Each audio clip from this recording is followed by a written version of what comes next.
jour nouveau se lève et vous êtes encore fidèles à Wake Up, votre matinale à la gloire de l'Éternel. Bonjour à tous et merci d'être fidèles à cette émission. Jean-Richard, shalom. Bonjour Aniel et shalom à tous. Shalom Colombe. Bonjour Aniel, bonjour tout le monde. Monsieur Majed, shalom. Shalom. Et Pasteur Amédée, shalom. Bonjour, shalom. Vous allez bien? Très bien, vous? C'est intéressant en Côte d'Ivoire déjà, votre séjour ici? Oui, jusqu'ici, ça se passe très bien. Très occupé déjà, mais ça se passe très bien. Gloire à Jésus-Christ. Jean-Richard, avec vous, le sommaire. Dans Culture Actu, on parlera littérature. Je vais présenter un ouvrage qui a quelques années, mais qui ne se frite pas. La qualité ne souffre d'aucune contestation. Et pourtant, la littérature chrétienne est en souffrance. Mais ce livre est un best-seller. Je le présente dans quelques instants. Et puis, dans le Saviez-vous, on ira aux Pays-Bas pour parler de la foi chrétienne. Colombe à moi dans le Trickbox. Alors avec moi, on enlèvera les points noirs sur le visage. Alors qu'on soit homme ou femme, on a tous des points noirs. Donc voilà, restez scotchés jusqu'à la fin de l'émission. D'accord, avec Monsieur Malek, on parlera de business plan. Oui, effectivement, business plan, c'est un thème qui est connu, qui est beaucoup utilisé, mais pour ce que nous avons vu avec certains frères,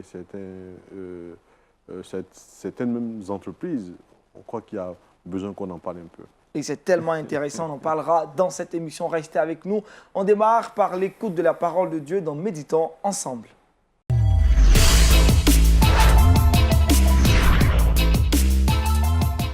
Avec le pasteur Amédée, l'exhortation du jour a pour thème les richesses du ciel. Effectivement, on peut être riche selon le monde ou on peut être riche selon Dieu. On peut être les deux, évidemment. On va voir un peu de quoi il s'agit ici. Si vous permettez, je vais lire un court extrait de la parole de Dieu qui se trouve dans Matthieu chapitre 6, les versets 19 à 21. Ça va comme suit. « Ne vous amassez pas de trésors sur la terre, où la teigne et la rouille détruisent et où les voleurs percent et dérobent. Mais amassez-vous des trésors dans le ciel où la teigne et la rouille ne détruisent point et où les voleurs ne percent ni ne dérobent. Car là où est ton trésor, là aussi sera ton cœur. » Nous connaissons probablement tous des gens, ou au moins une personne, qui est obsédée par l'idée de s'enrichir et qui feront tout pour y parvenir, parfois même au prix de leur santé, de leurs relations, de leur intégrité, parfois même au prix de leur foi. C'est pourquoi Paul dit à Timothée, l'amour de l'argent est la racine de tous les maux. Ici, il ne faut pas croire que Jésus est contre le fait d'être riche. Bien au contraire, l'Ancien Testament nous donne plusieurs exemples d'hommes que Dieu a rendus prospères et qui se sont enrichis. Je pense notamment au roi Salomon, le célèbre roi Salomon, qui était immensément riche et que Dieu a accompagné. Mais ce que Jésus nous dit par contre, il nous avertit que les richesses terrestres, elles sont vulnérables. Elles ne sont pas à l'abri ni de la rouille, ni des voleurs. Qui ne sait pas qu'une des principales préoccupations des gens riches, c'est la protection et la préservation de leurs biens. Selon Jésus, la vraie richesse, on ne peut pas la voler et elle ne peut pas rouiller non plus. Parce qu'une richesse qui peut rouiller ou qu'on peut voler est une richesse vulnérable et donc on ne peut pas s'y fier, on ne peut pas baser notre vie là-dessus. Il suffit de voir dans l'actualité comment il y a des gens qui tentent de mettre l'argent, la main plutôt, sur notre argent ou sur nos biens et qui vont parvenir à leur fin parfois, même malgré tous les efforts des banques, des autorités, du gouvernement et ainsi de suite. Maintenant, ça ne veut pas dire qu'il faut devenir paranoïaque, mais ça veut tout simplement dire qu'il faut être conscient de la nature vulnérable des richesses de ce monde. La bonne nouvelle, c'est que Jésus nous dit qu'il y a des richesses qui ne rouillent pas et des richesses qu'on ne peut pas nous voler. Dans ce texte qu'on vient de lire, Jésus dit « Là où est ton trésor, là aussi sera ton cœur ». Ça, ce que ça nous dit, c'est que si nos cœurs sont attachés à nos richesses, nos cœurs deviennent aussi vulnérables. Qui n'a pas déjà éprouvé de l'angoisse, de la peur, de la colère, de la honte à cause d'une question d'argent? Ce n'est pas la volonté de Dieu, notre Père, que notre cœur soit affecté par notre situation financière. Ce n'est pas sa volonté que l'état de notre cœur même soit déterminé par les richesses de ce monde. Dans Proverbes chapitre 4, le verset 23, on nous dit « Garde ton cœur plus que toute autre chose, car de lui viennent les sources de la vie. » Notre cœur, c'est ce qu'on a de plus précieux. C'est plus précieux que l'argent, plus précieux que l'or. Et s'il y a une chose dont on doit se soucier, c'est de l'état de notre cœur. Mais la façon dont nous nous comportons face à l'argent et le rapport que nous avons à l'argent aura une incidence sur la façon dont on va vivre notre vie et aussi sur la vulnérabilité, la santé même de notre cœur. Comment est-ce qu'on fait pour devenir riche selon Dieu ou pour reprendre les paroles de Jésus, amasser des trésors dans le ciel? Un jour, il y a un jeune homme qui s'est approché de Jésus et qui lui a posé la question suivante. Qu'est-ce que je dois faire pour hériter la vie? Et Jésus lui dit, tu vas suivre les commandements que voici, ainsi de suite. Et lui, il dit, j'ai fait tout ça, qu'est-ce qui me manque? Pour être parfait, répond Jésus, tu vas vendre tous tes biens, tu vas donner cela aux pauvres et tu auras un trésor dans le ciel. Et la Bible nous dit, si vous connaissez l'histoire, que ce jeune homme-là est parti tout triste parce qu'il était attaché à ses biens. Il était riche selon le monde et il trouvait que c'était un prix trop grand à payer pour devenir riche selon Dieu. Et ce qu'on apprend aussi dans cet échange entre Jésus et ce jeune homme, c'est que pour s'enrichir selon Dieu, ce n'est pas ce que nous faisons pour nous-mêmes, c'est ce que nous faisons pour les autres. Ce que nous faisons pour les autres, non seulement nous enrichit selon Dieu, mais contribue aussi à la santé de notre cœur. Notre cœur est précieux, il est important, il a de la valeur et c'est ce qui va rester à la fin.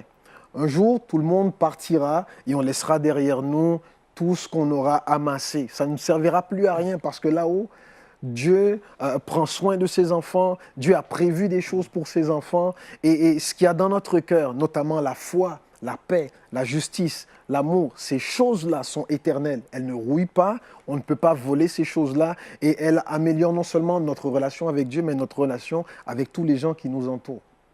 Voilà. Voilà qui est bien clair. J'étais tellement fixé sur le message, les richesses. Alors, pasteur, vous avez parlé de partage, également générosité, libéralité pour pouvoir hériter donc, des richesses du ciel. Mais quels sont les obstacles donc, à cette vie de générosité pour un chrétien? Il y a plusieurs obstacles, je pense. L'égoïsme, le moi. On veut se faire du bien à soi. Et Jésus veut nous inviter à regarder aux autres et faire du bien aux autres. Ce jeune homme riche dont j'ai pris l'exemple, parfois on lit le passage et on a le sentiment que Jésus lui dit, va vendre tout ce que tu as, je t'attends, reviens dans 15 minutes et ensuite suis-moi. Mais s'il était riche, ça lui aurait pris un certain temps se défaire de tous ses biens. Déjà, il faut faire le tri. Il faut évaluer tous nos biens, ensuite les vendre pour après donner aux pauvres. Mais à chaque objet dont il se serait départi, à chaque richesse qu'il aurait partagée, il y a quelque chose qui se serait passé dans son cœur. Il aurait été dépouillé de son égoïsme, dépouillé de lui-même. Et là, sa personne aurait changé, il aurait évolué comme personne et il aurait adopté le cœur de Dieu. Et il aurait pu voir aussi son prochain, pas comme des gens inférieurs à lui, mais des gens égaux à lui qui sont aussi dignes de partager et de profiter des richesses dont Dieu lui a fait profiter lui-même. Au regard de ce passage, quel doit être le rapport du chrétien avec la richesse notamment? La Bible nous invite à être de bons intendants de toutes les ressources que Dieu nous donne, non seulement des dons spirituels, mais des ressources aussi matérielles. Ça veut dire qu'on doit être responsable.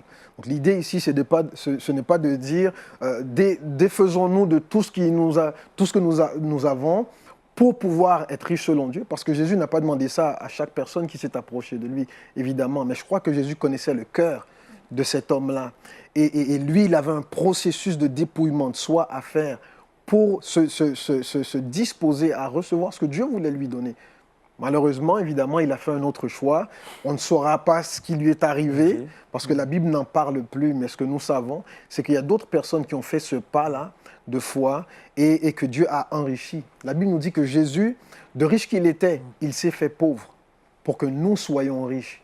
Ce que ce jeune homme riche a refusé de faire, Jésus, lui, il l'a fait. Il l'a fait et nous avons, lui, l'exemple d'une personne qui non seulement s'est dépouillée, mais l'a fait pour le bien des autres. Et à cause de ça, la Bible nous dit que Dieu l'a souverainement élevé. Quand nous nous dépouillons pour partager avec les autres, quand nous nous investissons dans la vie des gens que nous côtoyons, parce que nous voulons leur bien, Dieu nous élève, Dieu nous enrichit, Dieu prend soin de nous aussi. Pasteur, notamment, on est chrétien, on connaît Christ, on a la vérité et c'est difficile parfois de vivre selon cette parole, le dépouillement à soi, le renoncement à soi. Qu'est-ce qui fait, je le disais à l'instant, obstacle, vous avez parlé d'égoïsme, mais quand on est chrétien, est-ce que l'égoïsme existe encore à ce niveau? Mais oui, ça existe toujours. Tant qu'on sera dans ce corps, on aura à lutter avec toutes sortes de tentations, toutes sortes de réalités, toutes sortes de penchants aussi. Le chrétien n'est pas exempt. Dieu nous a donné un nouveau cœur, mais nous sommes encore dans un corps humain et nous avons les mêmes faiblesses que ceux qui ne connaissent pas Christ. La seule chose, c'est que nous avons Dieu qui nous accompagne et qui travaille en nous et qui nous transforme, qui nous façonne. C'est un processus. C'est un processus. D'accord. Alors, pasteur, quand on a les richesses du ciel, comment les conserver notamment? Quand on a les richesses du ciel, on les a. Parce que Dieu la Bible nous dit que les dons de grâce et l'appel de Dieu sont irrévocables. Donc, ce que Dieu nous a donné, personne ne peut nous le voler. Personne ne peut nous arracher ces choses-là. Ils ne peuvent pas s'effriter non plus. C'est de poursuivre tout simplement cette vie-là dans laquelle non seulement nous représentons Dieu sur terre, mais dans laquelle nous nous soucions de notre prochain. Aime ton prochain comme toi-même. Aujourd'hui, sous notre topic, la notion de richesse à pignon sur rue, on parle notamment d'évangile, de la prospérité, de la richesse. Quelle est votre conception? Contre, pour? Faut-il s'en méfier?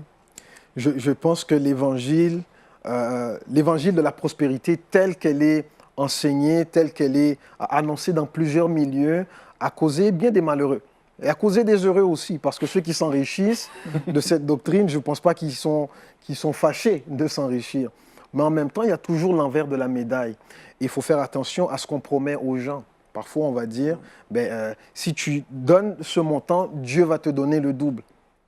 Et il y a des gens qui ont donné plus que le double et qui attendent toujours. Est-ce que Dieu est en retard? Est-ce que Dieu les a oubliés? On ne peut pas promettre aux gens autre chose que la grâce de Dieu.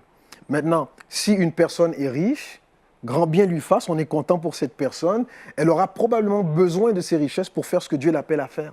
Si une personne n'est pas riche, elle n'aura pas besoin nécessairement de richesses pour accomplir la mission que Dieu lui a confiée. Que chacun, dans son état, soit fidèle avec ce que Dieu lui demande. Pasteur, vous avez parlé de l'histoire de ce jeune homme. Est-ce que les richesses terrestres sont un danger à l'obtention de la richesse du ciel? Non. Le texte le dit, on l'a vu tout à l'heure, l'amour de l'argent. C'est là qu'il peut avoir problème. Ce n'est pas l'argent en tant que tel. L'argent, c'est un moyen d'échange comme un autre. Avant, c'était le troc. Mais quand, à l'époque du troc, les hommes n'étaient pas moins égoïstes, c'est juste qu'ils échangeaient avec une monnaie différente. Aujourd'hui, c'est l'argent. Si l'argent, un jour, physique, disparaît, ce sera la monnaie électronique et ainsi de suite. Dès qu'il y aura moyen d'échange, il y aura des gens qui voudront profiter des autres. Pasteur, Monsieur Malek. Oui, effectivement, je pense que le pasteur a exprimé la pensée biblique de façon très très claire. Les richesses divines, les richesses pour lesquelles le Seigneur nous a sauvés et qu'il attend que nous enrichissions davantage sont premièrement dans notre cœur. C'est de faire de nous des personnes qui soient eux-mêmes des sources de bénédiction, dans tout le sens que cela comporte, qui sont aussi bien une bénédiction terrestre que bénédiction céleste. Mais la question, c'est souvent quand on a ce genre de vérité biblique, on tente à l'opposer à certaines réalités de notre temps, là où il n'y a pas besoin. Quand vous prenez les Actes des Apôtres, l'Église primitive, il est dit qu'il n'y avait au milieu d'eux aucun indigent. Ça veut dire que la réalité du besoin social est prise en compte par l'Évangile. La question, c'est comment ils y ont fait face. Ils y ont fait face parce que beaucoup... Il nous a donné l'exemple de ceux qui vendaient et qui partageaient. Dans leur cœur, l'égoïsme était banni. Donc, ils ont réussi à vivre la vie céleste sur terre en faisant en sorte que celui qui en avait moins ne pouvait pas se soucier de son lendemain parce que celui qui en avait deux pouvait partager avec lui. Exactement. Et donc, la réalité aujourd'hui, c'est ceux qui sont capables d'être riches, qui ont la capacité de s'enrichir, c'est peut-être aussi une vocation. C'est peut-être aussi un appel. Il y a ceux qui sont des entrepreneurs, il y a ceux qui sont des hommes d'affaires, à qui Dieu a donné un talent particulier pour accroître la richesse autour d'eux. Et la question, c'est qu'est-ce qu'ils en font? Est-ce qu'ils ont compris qu'ils doivent le mettre au service de l'Église, au service du Seigneur? Et c'est là la question de leur égoïsme ou pas, de ce que le Seigneur aura fait le travail dans leur cœur ou pas. Et sinon, pour nous, la question de l'enrichissement c'est C'est une pas un problème pour le responsabilité. chrétien, une responsabilité pour le chrétien. Nous avons une responsabilité de fructifier les talents que nous avons. La parabole des talents est très, très claire. Le Seigneur, quand il a mis Adam et Ève dans le jardin, il était très, très clair. Il a dit fructifiez ce que je vous ai donné. C'est à vous de le faire, de faire en sorte que cela se développe, se construise, se bâtisse et que ce soit agréable. Donc, notre responsabilité aujourd'hui, c'est de faire quoi? Pour tout ce que l'Église doit faire, il faut le faire avec des ressources financières. Comment est-ce qu'on crée ces ressources financières? C'est le travail. Ce n'est pas d'utiliser la faiblesse de certains pour leur faire croire que le royaume peut s'acheter et s'enrichir au passage. C'est plutôt de créer des cadres pour qu'une économie céleste se fasse, avec des objectifs célestes. J'aime bien cette divers. économie céleste. Oui, mais effectivement, on prend l'exemple de l'Église primitive. Primitive. C'est très fort. Il est dit qu'il n'y avait au milieu d'eux aucun indigent. Aucun indigent. Il prenait Il soin des indigents. n'était pas construit autour de théories et de doctrines, de communisme, de socialisme, de capitalisme, mais ils étaient construits autour de concepts du royaume de Dieu. Et la conséquence, c'est qu'au milieu d'eux, il n'y avait aucun indigent. Aucun indigent. Pasteur, on a parlé d'égoïsme. Un mot là-dessus. Comment tuer l'égoïsme naturellement ou spirituellement? Est-ce qu'il y a des recettes pour diminuer cet égoïsme-là? Je ne crois pas qu'il y a de recette. Je pense que Dieu a plusieurs façons de changer un cœur. Une personne lira un passage de la Bible et va être convaincue et un changement va s'opérer. Une autre personne va traverser une épreuve qui va le briser dans ce domaine. Une autre personne sera le bénéficiaire de la générosité de quelqu'un et ça va provoquer quelque chose en lui qui va l'amener à être plus généreux lui-même. Donc, il y a plusieurs façons. Comment Dieu agit dans le cœur humain, c'est merveilleux, c'est incroyable. Et donc, on ne peut pas vendre une recette en 3 étapes faciles. Par contre, ce qu'on dit, c'est attachez-vous au Seigneur, suivez son exemple et marchez d'une manière qui sera digne de la vocation qui vous a été adressée. Amen. J'aime ce que Paul dit à l'église d'Éphèse. Il leur dit soyez mes imitateurs, comme je le suis du Seigneur. Donc on parle d'un leader ici qui dit à des chrétiens imitez-moi. Et quand Paul dit imitez-moi, je ne pense pas qu'il parle de ses prédications. Je ne pense pas qu'il dit regardez comment je prêche, prêchez comme moi. Ou regardez comment moi j'exerce tel ministère, faites pareil. Non, je pense qu'il parlait de sa façon de vivre. Et pour pouvoir imiter un homme de Dieu et sa façon de vivre, il faut déjà avoir un accès à lui. Si tout ce que je sais de mon pasteur, c'est quand il prêche, quand il enseigne, quand il est à la télé, je ne peux pas l'imiter.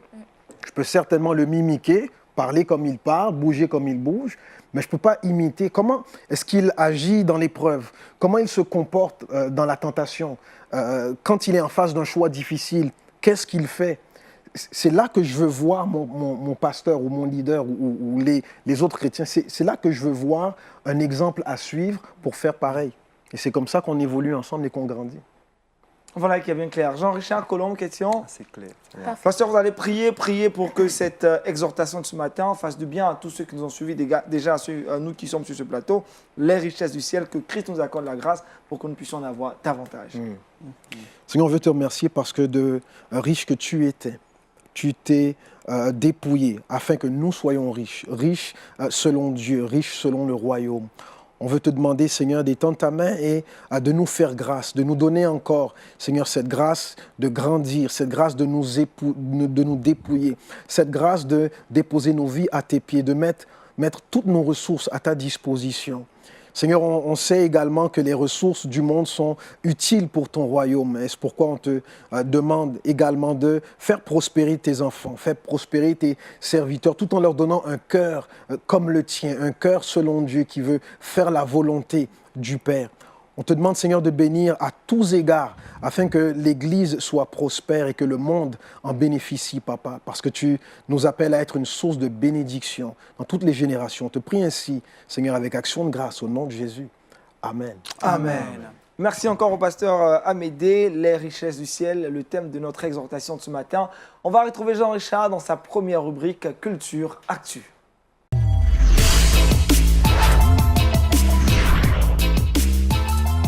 Jean-Richard, de retour sur le plateau de Wake Up, on parle de littérature avec vous. Effectivement, Aniel, aujourd'hui, on parle de littérature chrétienne notamment, mais singulièrement d'un ouvrage. C'est vrai, la littérature chrétienne est le contre-pied de la musique gospel ou encore du cinéma, c'est une littérature qui se porte assez mal. Les chrétiens lisent très peu, mais dans ce tâtonnement, il y a des ouvrages qui arrivent à sortir leur épingle du jeu et qui sont véritablement des best-sellers. Et l'ouvrage que je présente aujourd'hui est sorti il y a quelques années, mais ne présente aucun signe d'essoufflement. C'est un best-seller, je l'ai dit, c'est un ouvrage écrit par une personnalité de la scène chrétienne, une grande personnalité de la littérature. Cet ouvrage a pour titre « Un moment avec Jésus », écrit par une dame de référence, Sarah Young. Un moment avec Jésus, elle nous parle notamment de la présence de Dieu. Est-ce une impossibilité de magnifier ou de vivre véritablement la présence de Jésus-Christ? Est-ce une évidence? Est-ce beaucoup de questionnements dans l'ouvrage parce qu'elle a connu le Seigneur et pendant 20 ans, elle n'a entendu nullement la présence de Dieu dans sa vie. À aucun moment, elle n'a entendu la voix du Seigneur. C'est 20 ans après avoir connu le Seigneur qu'elle a expérimenté véritablement la présence du Seigneur Jésus-Christ dans sa vie. Dès lors, elle a décidé de mettre sur papier son expérience personnelle parce qu'elle affirme dans l'ouvrage, ils sont nombreux les chrétiens dans l'Église qui disent connaître Jésus-Christ, mais qui ont du mal véritablement à expérimenter au quotidien Jésus-Christ, qui ont du mal à entendre les voix du Seigneur Jésus-Christ. C'est un ouvrage assez simple, je serai bref et concis, parce que l'ouvrage est sorti, c'est vrai, il y a quelques années, 400 pages, elle a 72 ans aujourd'hui, mais dans l'ouvrage, elle explique comment elle a eu des difficultés véritablement à entendre le Seigneur Jésus-Christ. Elle qui pourtant était chaque fois à l'église, louait le Seigneur, elle ne comprenait pas pourquoi le Seigneur avait tant du mal à lui parler. Et dans l'ouvrage, elle essaie d'expliquer comment le Seigneur va lui parler. Elle a mis sur papier cet ouvrage de 400 pages, un ouvrage assez extraordinaire. C'est vrai que Sarah Young, entre-temps, a sorti d'autres ouvrages, notamment Jésus aujourd'hui, Jésus toujours, Cher Jésus, Jésus appelle les petits. Mais cet ouvrage-là lui reste collé à la peau depuis quelques années, plus de 30 millions d'exemplaires vendus à travers le monde. C'est l'un des ouvrages chrétiens les plus vendus. Pourquoi l'ouvrage est-il apprécié? Je l'ai dit, elle explique comment elle a expérimenté le Seigneur. Je ne serai pas long. C'est un ouvrage que je conseille véritablement à toutes les personnes qui nous regardent. J'ai lu quelques bonnes pages de l'ouvrage. Je pense que toutes ces personnes qui nous regardent, au travers de cet ouvrage-là, pourront véritablement expérimenter les paroles, pourquoi pas, de notre Seigneur Jésus-Christ, sa présence au quotidien dans leur vie. Sarah Young, Un moment avec Jésus-Christ, je vous le recommande vivement. Merci Jean-Richard. On va en parler, hein, pasteur Jean-Richard. La thématique déjà de l'ouvrage est assez intéressante. Sarah Young qui parle de son expérience personnelle, comment est-ce que Dieu s'est révélé à elle. Elle a passé 20 années après sa conversion et elle a entendu la voix du Seigneur. Et on peut faire 40 ans, 50 ans sans entendre la voix du Seigneur, on retourne auprès du Seigneur. Ça peut arriver, hein. Et ça arrive même. Mais je pense à ce passage de la Bible qui dit « Dieu parle tantôt d'une manière, tantôt d'une autre, et on n'y prend pas garde ». Je ne connais pas de chrétien qui ne désire pas entendre la voix de Dieu, qui n'a pas, à un moment de sa vie, souffert peut-être de sa difficulté à entendre la voix de Dieu. Et ça peut être attribuable à différentes choses. Un cas que j'ai vu souvent, c'est on veut entendre la voix de Dieu et on s'attend à une façon spécifique dont Dieu doit nous parler. Bon, je suis dans ma chambre, à genoux, je ferme les yeux, je veux entendre sa voix avec mes oreilles. Et ça ne se produit pas toujours. Peut-être que Dieu parle et que la façon dont il a choisi de nous parler nous a complètement échappé. Dieu utilise les rêves, Dieu utilise les frères, Dieu utilise la Bible, sa parole. Dieu utilise la prédication en église. Dieu peut utiliser les circonstances. Et donc, si moi je dis, Dieu doit me parler spécifiquement comme le prophète Samuel avait entendu sa voix, et que ça ne se produit pas comme ça, donc je vais avoir tendance à dire, ben, Dieu ne me parle pas à moi. Et c'est là qu'il faut, je pense, enseigner dans les églises les différentes façons dont Dieu s'exprime, les différentes façons dont Dieu communique avec nous, et afin d'inciter les gens à être alertes, à être ouverts aussi, et à être bien disposés pour pouvoir reconnaître la voix de Dieu, quel que soit le moyen qu'il utilise. Là, on veut être sur le qui-vive, quoi. Ouais. Oui, je pense que, effectivement, il y a peut-être un élément que j'aimerais ajouter à ce que le pasteur dit, c'est la tendance qu'on a à vivre notre vie chrétienne par comparaison ou bien en comparaison avec celle des autres. C'est une grosse erreur. Pour utiliser une expression que j'aime bien, que je prends de mon pasteur, la vie chrétienne n'est pas comparative, elle est référentielle. C'est-à-dire on a un référent qui est Christ, avec qui nous sommes en relation, mais la manière dont nous vivons notre relation avec le Seigneur, elle est unique. Elle est unique. Le Seigneur a une relation unique avec chacun de ses enfants. Et il en est capable, en tout cas, lui, qui est Dieu. Tant mieux pour nous tous, et chacun peut se prévaloir d'être celui qui est le plus aimé. Pour revenir à une pensée, à ce que nous avons entendu la dernière fois.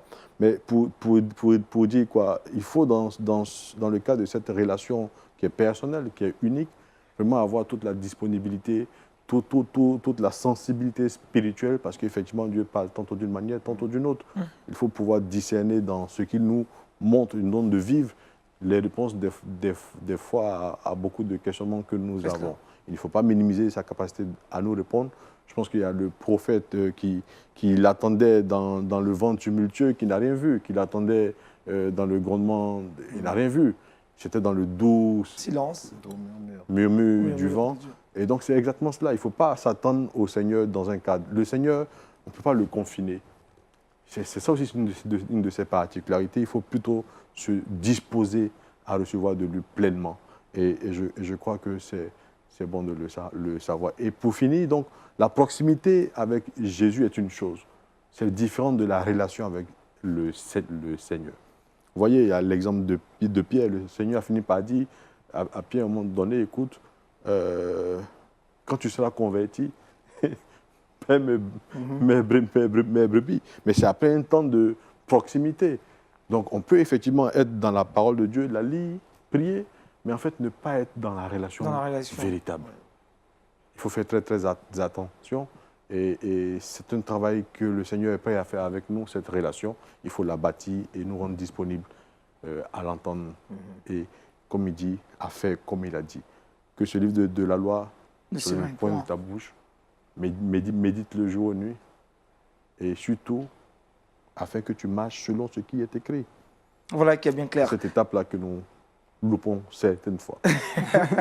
Georges, puisqu'on parle de littérature, vous aviez dit dans votre introduction que la littérature chrétienne se porte mal. Ah oui. Les chrétiens lisent peu. Le pasteur Amédée est cofondateur des éditions Inspiration, éditeur de Bible et littérature chrétienne francophone. Pasteur, le constat est fait, les chrétiens ne lisent pas. Qu'est-ce que vous faites, vous, en tant qu'éditeur? Ça me désole. C'est vrai, la littérature, en fait, la littérature ne se vend pas si bien que ça. Peu importe les milieux, mais dans l'Église, s'il y a un sujet qui est désolant, c'est celui-là. Pourquoi? Parce que Dieu s'est révélé à l'homme à travers des écrits. Et donc pour nous, c'est un moyen privilégié d'entrer en contact avec la parole de Dieu. Évidemment, on a de plus en plus maintenant recours à d'autres technologies pour recevoir la parole de Dieu. On parle de format audio, donc la Bible qu'on peut écouter et tout cela. Mais dans les églises, il faut encourager évidemment les chrétiens à lire la Bible, mais à lire aussi des auteurs qui vont nous aider à mieux comprendre aussi la Bible. Et parfois, c'est pas gagné de convaincre les gens à lire. Il y a des gens qui n'aiment tout simplement pas lire et donc ça ne va pas changer avec le livre. Et donc ça, c'est une autre paire de manches. Mais la lecture pour nous doit être importante. Il y a le verset que tu as mentionné tout à l'heure, que ce livre de la loi ne s'éloigne point de ta bouche, que ce livre ne s'éloigne point. Et donc pour nous, c'est un défi particulier de promouvoir la lecture de la parole de Dieu, la lecture de livres de littérature chrétienne. Et en tant aussi que cofondateur des éditions Inspiration, ça me préoccupe particulièrement parce que c'est notre créneau, quoi. Ah, c'est un sujet qui nous tient à cœur et particulièrement à Jean-Richard qui contribue à la promotion de la littérature chrétienne, qui pratiquement dans les émissions, je disais, présente des ouvrages qui intéressent pas mal de personnes, qui par la suite également, bon retour. Jean-Richard, donc le pasteur est là, donc naturellement, ça s'inscrit dans le même cadre. On va progresser dans cette émission, c'est lundi avec notre invité à entretien qui va tourner autour encore de l'économie, des finances. On parlera de business plan. Restez avec nous, c'est maintenant notre entretien avec l'invité du Wake Up.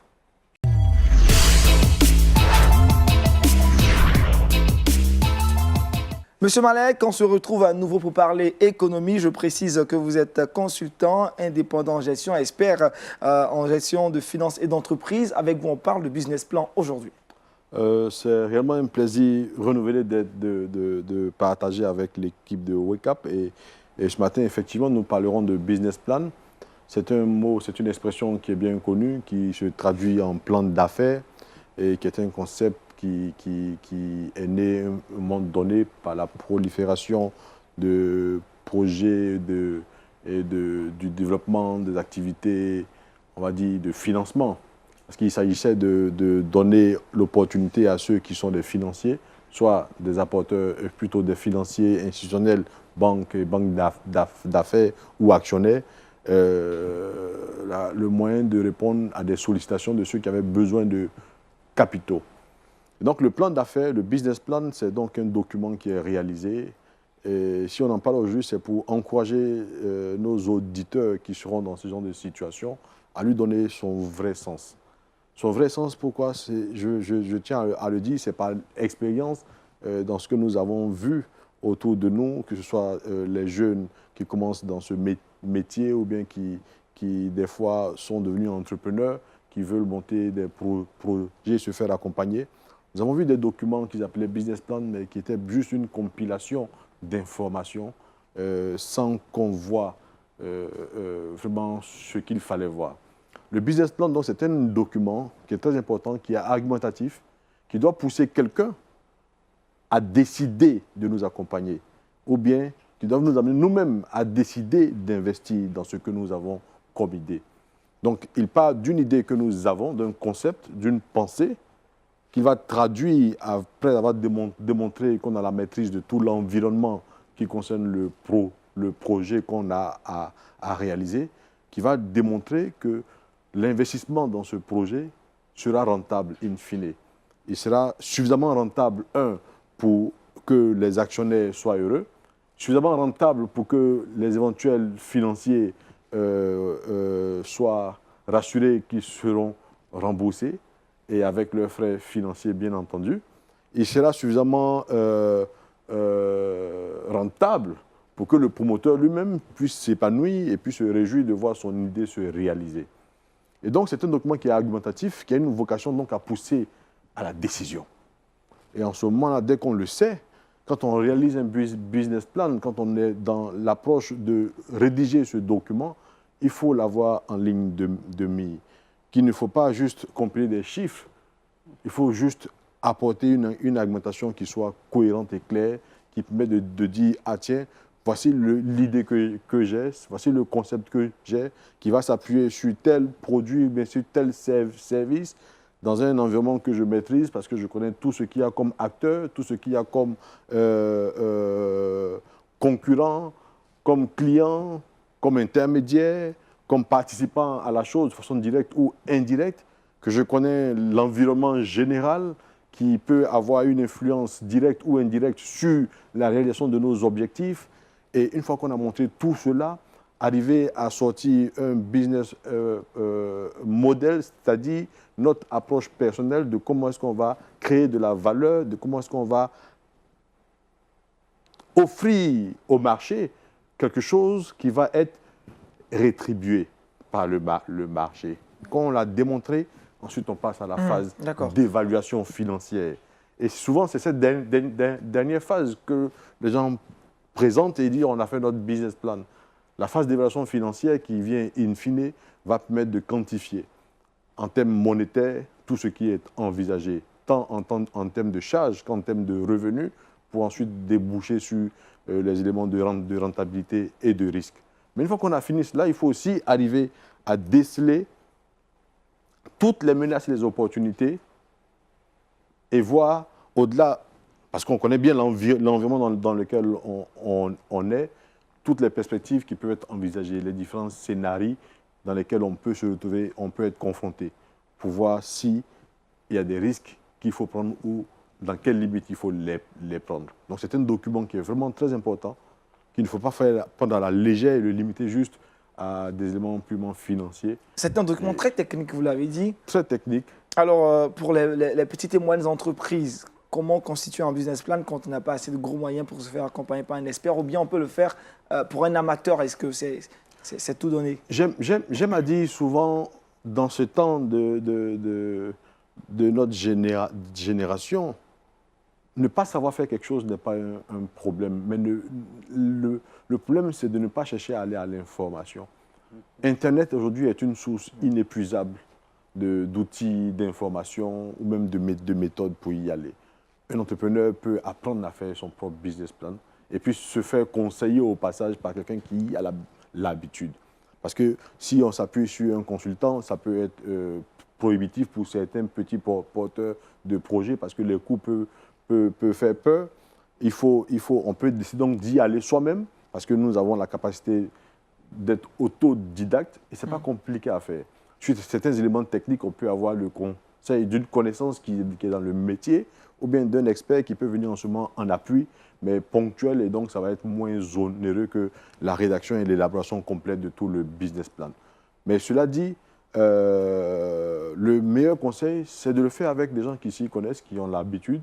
Ça nous permet de gagner du temps, et surtout pour ceux qui sont entrepreneurs, de prendre ce temps pour faire de la recherche d'informations, pour réduire un peu le coût au niveau du consultant qui peut venir en appui. Quels sont les bénéfices d'un bon business plan? Écoutez, c'est un peu comme quand nous faisons, imaginons que vous vous mariez et vous vous levez la veille de votre mariage avec votre fiancé, il n'y a personne qui a réfléchi à quoi que ce soit et vous avez vos invités qui viennent, vous allez au mariage. C'est sûr qu'il va y avoir un désordre, un cafouillage. Ça peut bien se passer, je ne sais pas, peut-être avec la grâce de Dieu. Cette grâce-là, Voilà. je crois pas. Mais par contre, si vous avez pris la peine de bien réfléchir à votre mariage dans les moindres détails, en sous-pesant le pour et le contre de chaque choix, pourquoi telle couleur, pourquoi tel véhicule, pourquoi tel nombre de pages, et ainsi de suite, le jour du mariage, qu'est-ce qui se passe? Les choses vont se passer. Mais ça ne va jamais se passer comme on a prévu exactement. Mais parce qu'on a suffisamment été détaillé dans la préparation, quand il y a des aléas, on est capable de piloter. On est capable d'aller. Et donc, le mariage se passe, on dira à la fin, tout s'est bien passé. Le business plan, c'est véritablement ça. En fonction de ce pourquoi on le réalise, quand on est promoteur de projet et on est entrepreneur, on a tendance à le réaliser seulement que pour attirer l'investisseur. Donc, on le fait juste pour dire au banquier ou bien au financier, donne-moi ton argent. Mais on ne le fait pas pour soi-même. Il faut déjà le faire pour soi-même, pour qu'il soit un outil de gestion, de planification, de budgétisation même. Et ça nous permet ensuite, quand on passe à la réalisation, d'avoir un élément sur lequel on peut aller. Donc, on est la première cible, le premier bénéficiaire d'un bon business plan. Ça nous aide à aller à l'exécution, parce que la phase d'exécution est une autre phase dans la réalisation du projet. Donc, la phase initiale d'élaboration du business plan est certes importante, mais elle servira à faciliter et à fluidifier la phase d'exécution. Et donc, en mon sens, c'est une étape qui est très, très importante. Il ne faut pas la négliger. Statistiquement, il est dit que la moitié de ceux qui font des business plans ne réussissent pas. Donc, à quoi ça sert de faire un business plan? Mais ils ne réussissent pas parce qu'ils ont fait un business plan. Parce que dans l'exécution, il y a des choses aussi il y a des problèmes là-bas. à regarder. Et donc ça c'est une autre chose. Un autre sujet. Mais le business plan en lui-même, c'est véritablement l'outil, l'instrument que chaque promoteur, chaque responsable d'entreprise, chaque personne qui a une idée pour bâtir quelque chose se doit de réaliser dès l'entame afin d'avoir une des clés de ce dans quoi il se lance. D'accord. Est-ce qu'on peut faire un parallèle d'une manière spirituelle? Oui, effectivement, avec le thème de ce jour, les richesses du royaume à avoir. Effectivement, nous on croit, et le Seigneur l'a bien dit, on ne bâtit pas. La planification, c'est de ça qu'il est question quand on parle de business plan. La planification est un élément de sagesse chrétienne. Joseph en est un exemple. Il a été ce qu'il a été parce que, en plus de ce que le Seigneur lui donnait des révélations particulières, il était un bon et diligent gestionnaire de ce qu'on lui avait confié, mais il planifiait. La planification, et donc le business plan était très important. Donc, pour ce qui concerne l'Église ne doit pas s'amuser à entrer. On a une obligation, on a une responsabilité du fait de ce que nous sommes. Nous sommes donc ambassadeurs de ce que le royaume de Dieu est. Nous devons montrer dans tout ce que nous faisons un niveau d'excellence et de réussite qui, normalement, devrait être l'exemple à L'exemple, suivre. le modèle parfait. Et à ce niveau-là, nous encourageons tous ceux dans l'Église, à quelque niveau que ce soit, qui ont une idée d'un projet, quelle que soit la taille du projet, même faire de l'alloco est un projet, il faut s'asseoir et puis évaluer. Bon, certains ont peut-être la capacité de le faire intuitivement. Parce qu'on va dire, bon, celui qui n'est pas allé à l'école et puis qui prospère dans ses activités, il prospère, il ne planifie pas. Je dis oui, peut-être qu'il gagne 100, là où il aurait pu gagner 500. 500. Avec la S'il avait planification. été capable de faire de la planification. Donc, quand on parle de gestion, on ne parle plus de gains, on parle d'optimisation des gains. Est-ce qu'on a eu le meilleur de ce qu'on devait avoir? Et pour le chrétien que nous sommes, c'est toujours être capable de dire, Seigneur, j'ai eu le meilleur de ce que je pouvais obtenir avec tout le talent que tu m'as donné. Et donc, la planification, c'est une obligation. Nous devons tous, dans tout ce que nous faisons, veiller à ce que nous puissions nous garantir, nous assurer que nous avons obtenu le meilleur de ce que le Seigneur a mis à disposition. Pasteur, sur le business plan? Je suis d'accord avec ce que mon frère dit ici. La planification, pas seulement au niveau d'une entreprise, mais l'Église aussi, il faut planifier parce qu'on a des projets, on veut les voir aboutir et on veut avoir du succès. Pas seulement parce que si on a du succès, ça veut dire qu'on est en train de répondre à l'appel que Dieu nous a adressé, mais aussi c'est une question de crédibilité. Il y a des gens à l'extérieur qui regardent les chrétiens, qui regardent les églises et qui se disent que ce n'est pas quelque chose de viable, ce n'est pas quelque chose de crédible. C'est des gens qui prient toute la journée et ainsi de suite. Mais si nous sommes de bons intendants, comme Joseph était un bon intendant, ben ça lance un message aussi. Ça lance un message que notre foi n'est pas incompatible avec notre intelligence. Le chrétien, c'est quelqu'un qui, oui, a une relation avec Dieu et qui dépend entièrement de Dieu dans tout ce qu'il fait. Mais c'est un chrétien c'est une personne aussi qui sait utiliser son cerveau pour faire fonctionner les projets qu'il a. Monsieur Malek, un dernier conseil aux entrepreneurs, court et précis. Peut-être on s'adressera à la suite de ce que le pasteur a dit à l'Église dans son ensemble. Allez-y. Et aucun projet ne doit se bâtir sans un minimum de préparation. Et le Seigneur nous l'a bien conseillé. Et la responsabilité nous incombe. Nous avons une obligation de réussite. Il ne faut pas que nous nous limitions juste à l'obligation de moyens. Quand le Seigneur donnait à Josué la responsabilité de conquérir Canaan, il a dit sous la forme de « je te donne ce territoire, tout sol que tu fouleras de tes pieds, tu l'auras ».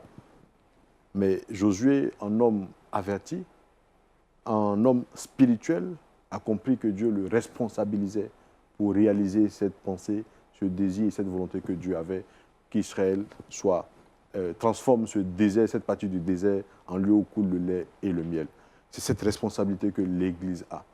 Donc que nous ne nous limitions pas juste à des moyens que nous mettons en œuvre, mais que nous travaillons à assumer une responsabilité. Et cette responsabilité passe par des outils, par des méthodes, par des approches d'intendance, de gestion qu'il faut mettre en œuvre à tous les niveaux. Merci à vous, Monsieur Malek, pour cette très bonne consultance. On a parlé aujourd'hui de business plan. On va retrouver Colombe à moi. Elle a des astuces naturelles pour nous, facilitant notre vie au quotidien dans le Trickbox.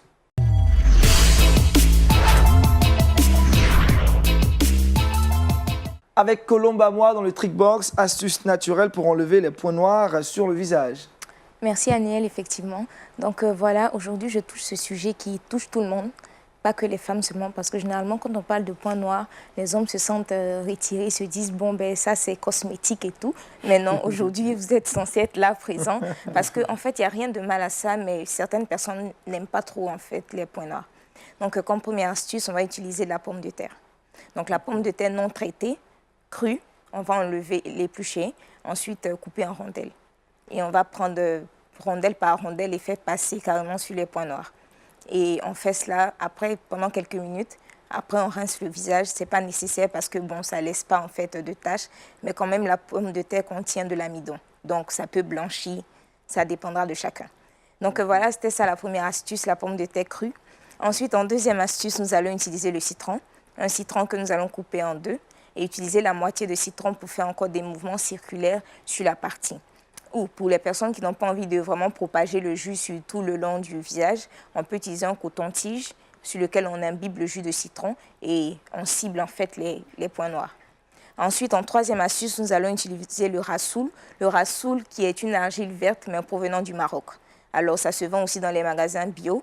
On va en faire une pâte avec de l'eau et puis mettre sur les points noirs. Donc voilà, après quelques semaines de suivi, bien sûr, ça va les faire disparaître. Super. Monsieur Malek, vous avez retenu quoi aujourd'hui? La pomme de terre? Moi, ce que j'ai retenu, c'est qu'on n'a plus besoin d'aller se faire mal avec des esthéticiennes qui nous appuient les parties du visage qui ont des points noirs. Et c'est très douloureux. Et donc, on peut utiliser ces méthodes sans souffrance. C'est naturel en plus. J'ai vu les masques noirs aussi où on s'arrache le visage pratiquement pour extirper les ou même la chirurgie esthétique. Oui, certaines personnes se font opérer, ils enlèvent ça carrément. Oh, il y a des astuces naturelles. Effectivement. Avec les astuces naturelles, ça prend plus de temps, mais c'est certain, c'est garanti. Et puis, bon, ça donne de bons résultats. Donc, on va commencer et on verra si ton astuce marche. Sans problème. Merci à Colombe. Aujourd'hui, on a parlé d'astuces naturelles pour enlever les points noirs sur le visage. Jean-Richard, il nous attend, il est impatient. On va le retrouver dans le Saviez-vous.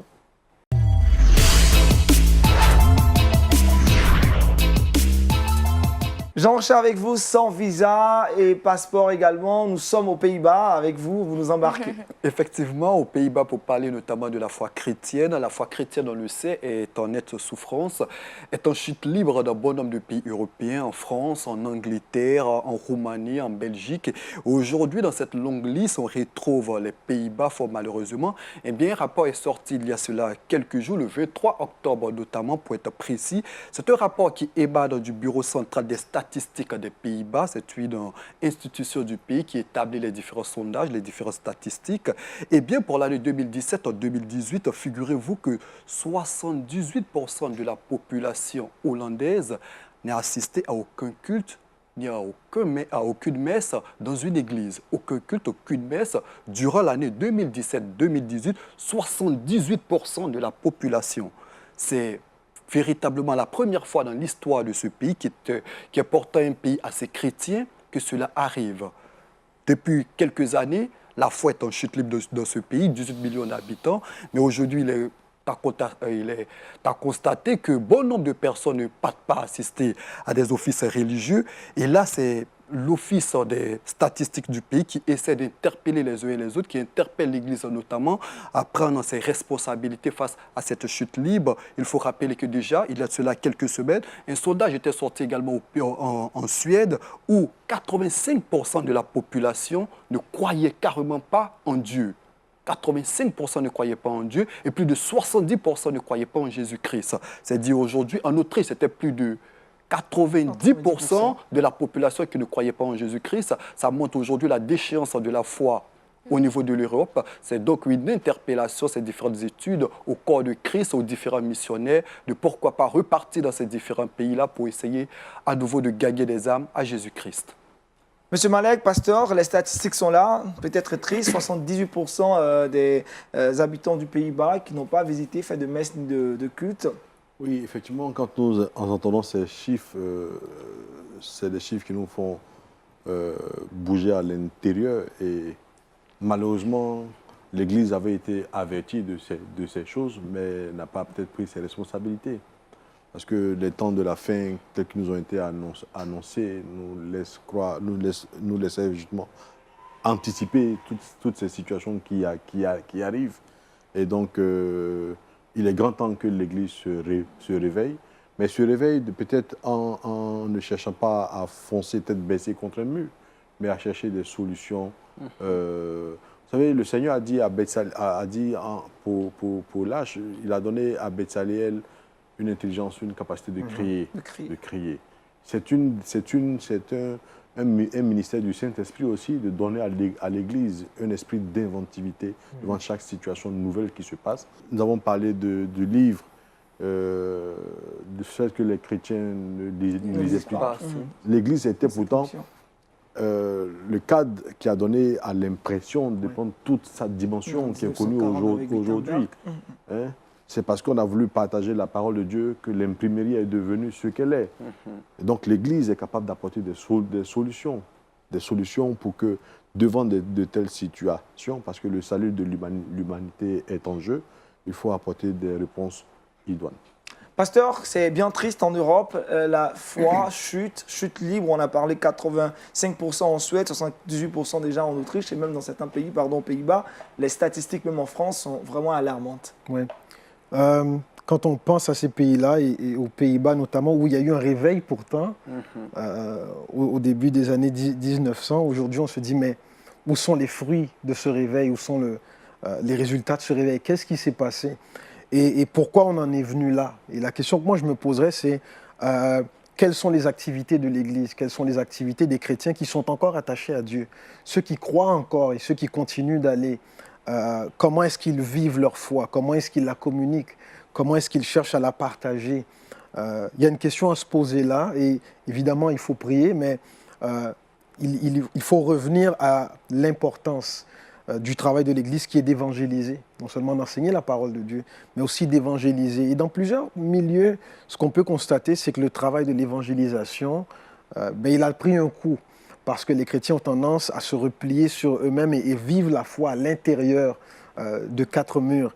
Et c'est ce qui peut contribuer justement à l'effritement de la foi, contribuer aussi à la diminution et à la perte de vitesse aussi de la croissance de l'Église, malheureusement. Malheureusement. Jean-Richard, c'est un appel à la prière finalement. Ah oui, effectivement, c'est un appel à la prière face à cette chute libre. On espère véritablement que tous les chrétiens du monde entier vont porter ces différentes nations en prière afin qu'il y ait un regain de la foi. Le pasteur l'a dit, aux Pays-Bas dans les années 1900, c'est un pays attaché fermement à la foi chrétienne. Aujourd'hui, plus de 100 ans après, ce pays connaît carrément la déchéance spirituelle. On espère véritablement que les choses vont rentrer dans l'ordre. Peut-être on va demander au pasteur à m'aider de quitter le Canada pour le Pays-Bas. Peut-être d'ici qu'il y en a qui vont aller aux Pays-Bas. C'est cela. Parce que finalement, là où il y a les taux de croissance les plus importants, en Afrique, vont se dégager les missionnaires. Et donc, ce sera la boucle. Que l'on va voir le verset boussole. Il est issu du livre de Matthieu, chapitre 6, verset 20. Amassez-vous des trésors dans le ciel, où la teigne et la rouille ne détruisent point, et où les voleurs ne percent ni ne dérobent. Cela est un verset bien clair, la richesse du ciel, un verset en rapport avec notre exhortation de ce jour. Merci au pasteur Amédée, également à M. Malek, à Jean-Richard, à Colombe, à moi, à la réalisation de cette émission. On espère que ce début de semaine, ce lundi, commence bien pour vous avec la grâce du Seigneur. Restez toujours connectés sur Lumière du Monde Télévision pour des programmes édifiants. Shalom chez vous.